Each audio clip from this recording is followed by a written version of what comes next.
اس کو آپ ذہن میں رکھیں. اب آ جائیں بخاری مسلم دونوں میں حدیث ہے. مالک بن حویرث کہتے ہیں رضی اللہ تعالیٰ عنہ علیہ السلام, ہم چند نوجوان تھے, 20 دن کے لیے حضور کے پاس گئے, مہمان بن گئے. حضور کی وفات سے 1-1.5 سال پہلے غزوہ تبوک کے موقع پر مسجد نبوی میں ٹھہرے 20 دن تک. آپ کے صبح و شام آبزرو کیے. جب حضور نے دیکھا نا کہ اب ہمیں گھر کی یاد ستا رہی ہے, تو اچھے ٹیچر کی یہی نشانی ہے کہ اس سے پہلے کہ کوئی اکتا جائے خود ہی اسے بھیج دیا جائے. آج تو آپ کہتے ہیں نا حضور میں آپ کے زمانے میں ہوتا تو ہر وقت آپ کو وضو کرواتا رہتا. ایسا نہیں ہوتا, دنیا میں ایسے نہیں معاملات چلتے. تو وہ کہتے ہیں ہمیں اپنے ماں باپ یاد آنا شروع ہو گئے. تو حضور نے جب یہ دیکھا نا کہ اب یہ ان کا انٹرسٹ لوز ہو رہا ہے, تو آپ نے کہا کہ سب کو اکٹھا کر کے کہا کہ اب اپنے گاؤں ایریا میں واپس چلے جاؤ. جب جانا تو جب نماز کا ٹائم ہو تو تم نے مجھے 5 وقت نماز پڑھتے ہوئے دیکھا ہے, ان اوقات میں تم نے نماز پڑھنی ہے. ایک بندہ اذان دے گا جو زیادہ قرآن جانتا ہے اور عمر میں بھی بڑا ہو, وہ تمہاری امامت کروائے. اور صلو کما رأیتمونی اصلی, اور نماز تم نے ویسے پڑھنی ہے جس طرح مجھے تم نے نماز پڑھتے ہوئے دیکھا ہے. کلیئر ہو گیا؟ یہ جملہ آپ کسی انٹرنیشنل عدالت میں بھی لے جائیں تو وہ آپ کے علماء کی جہالت کے اوپر ہنسیں گے کہ اس کے بعد رسول اللہ کو یہ کہنے کی ضرورت ہے کہ جب نماز شروع کرنا تو ہاتھ کانوں تک اٹھانا, جب رکوع میں جانا تو ہاتھ کانوں تک اٹھانا, جب رکوع سے سر اٹھانا تو ہاتھ کانوں تک اٹھانا, سبحان ربی العظیم رکوع میں پڑھنا, سبحان ربی الاعلیٰ سجدے میں پڑھنا, فجر کے 2 فرض پڑھنا, زور کے, یہ سارا کچھ آپ کو کہنے کی ضرورت ہے جو لوگ 20 دن سے حضور کو دیکھ رہے ہیں.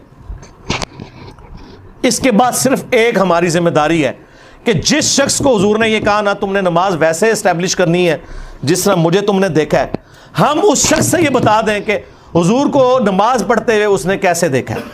پھر کام ختم ہو گیا نا. رفع الیدین کا حکم آ جائے گا نا بیچ میں, جب آپ نے کہا تم نے نماز اس طرح پڑھنی ہے جس طرح مجھے پڑھتے ہوئے دیکھا, جوامع کلمات ہو گئے. تو سرکار مالک بن حویرث سے پوچھ لیں, بخاری مسلم دونوں میں موجود ہے کہ مالک بن حویرث رضی اللہ تعالیٰ عنہ کہتے ہیں کہ جب نبی علیہ السلام نماز شروع کرتے تو دونوں ہاتھ کانوں تک اٹھاتے. بخاری میں صرف ہے کہ اٹھاتے, مسلم میں ہے کانوں تک, اور بخاری میں عبداللہ بن عمر کی جو حدیث ہے اس میں ہے کندھوں تک. ہتھیلیاں کندھوں کی سیدھ میں, انگلیاں کانوں کی سیدھ میں, یا یوں بھی اٹھا سکتے ہیں, کانوں تک اٹھاتے. اور رکوع میں جاتے وقت کانوں تک اٹھاتے, اور رکوع سے سر اٹھاتے تو کانوں تک اٹھاتے. مالک بن حویرث خود نماز کا طریقہ سکھا رہے ہیں, بلکہ بخاری میں الفاظ ہیں, وہ کہتے ہیں نماز کا میرا ارادہ نہیں تھا, میں تمہیں نماز سکھانے کے لیے بتا رہا ہوں کہ میں نے نبی علیہ السلام کو اس طرح نماز پڑھتے ہوئے دیکھا ہے رفع الیدین کے ساتھ. اور ایون بخاری میں جلسہ استراحت آیا ہے کہ مالک بن حویرث پہلی اور تیسری رکعت میں اس وقت تک نہیں کھڑے ہوتے تھے دوسری اور چوتھی رکعت کے لیے جب تک بیٹھ نہ جائیں دوسرا سجدہ کر کے بھی. ویسے تو الگ سے بھی بخاری میں حکم ہے, نبی علیہ السلام نے ایک تیزی سے صحابی کو نماز پڑھتے ہوئے دیکھا تو فرمایا دوبارہ پڑھو, تم نے نماز نہیں پڑھی. 3 دفعہ ہوا تو چوتھی دفعہ آپ نے جب اس کو نماز کا طریقہ سکھایا تو اس میں آپ نے فرمایا پوری تفصیل کے ساتھ ہے. جب آپ سجدے پہ پہنچے فرمایا پہلا سجدہ کرو پھر سکون سے بیٹھ جاؤ, پھر دوسرا سجدہ کرو پھر سکون سے بیٹھو, اور پھر اگلی رکعت کے لیے کھڑے ہو. اس میں جلسہ استراحت کا ذکر موجود ہے. مالک بن حویرث کہتے ہیں میرا ارادہ نہیں تھا, میں صرف نماز سکھانے کے لیے تمہیں بتا رہا ہوں. اور مالک بن حویرث وہ ہیں جو حضور کی وفات سے 1-1.5 سال پہلے مسلمان ہوئے ہیں, اور آپ کو دیوبندی بریلوی حنفی یہ کہانی کرا رہے ہیں جی مکے میں رفع الیدین ہوتا تھا, مدینے میں منع ہو گیا. اور رفع الیدین کے جتنے راوی ہیں نا میجورٹی وہ ہیں جو فتح مکہ کے بعد مسلمان ہوئے ہیں, ہجرت مدینہ نہیں, فتح مکہ کے بعد 8 ہجری کے بعد. وائل بن حجر کی حدیث ہے مسلم شریف میں, ابو داؤد میں, بلکہ وائل بن حجر تو پھر 1 سال بعد ابو داؤد میں سنن نسائی میں آیا کہ دوبارہ آئے, وہ کہتے ہیں میں نے سردیوں میں دیکھا کہ صحابہ کرام چادروں کے اندر سے رفع الیدین کر رہے ہوتے تھے.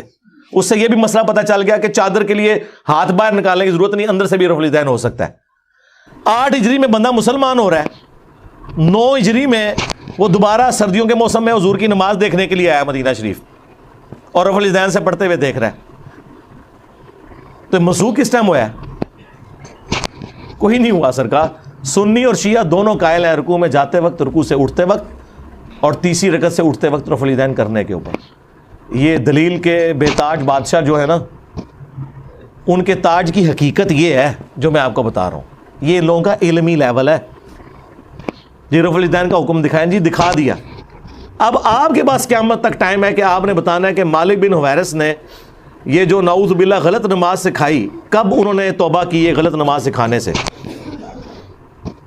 یہ ذرا آپ نے بتانا ہے. ابو حمید سعدی کی حدیث بخاری میں بھی ہے اور تفصیل کے ساتھ جامعہ ترمذی اور سنن نبی داؤد میں. 10 صحابہ کی موجودگی میں انہوں نے نماز کا طریقہ جب سکھایا تو باقی 10 لوگوں نے کہا کہ آپ تو بالکل اینڈ پہ مسلمان ہوئے ہیں. انہوں نے کہا کہ اس میں کوئی لڑائی جھگڑے والی بات نہیں، میں تمہارے سامنے نماز پڑھتا ہوں، اگر میں غلطی کروں مجھے بتا دینا. تو انہوں نے 10 صحابہ کی موجودگی میں نماز پڑھی.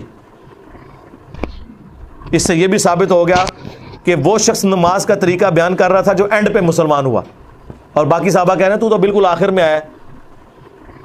اور پھر جب وہ نماز کا طریقہ بتا چکے تو 10 نے بیک زبان کہا کہ آپ نے بالکل صحیح نماز پڑھی، رسول اللہ اسی طرح نماز پڑھا کرتے تھے.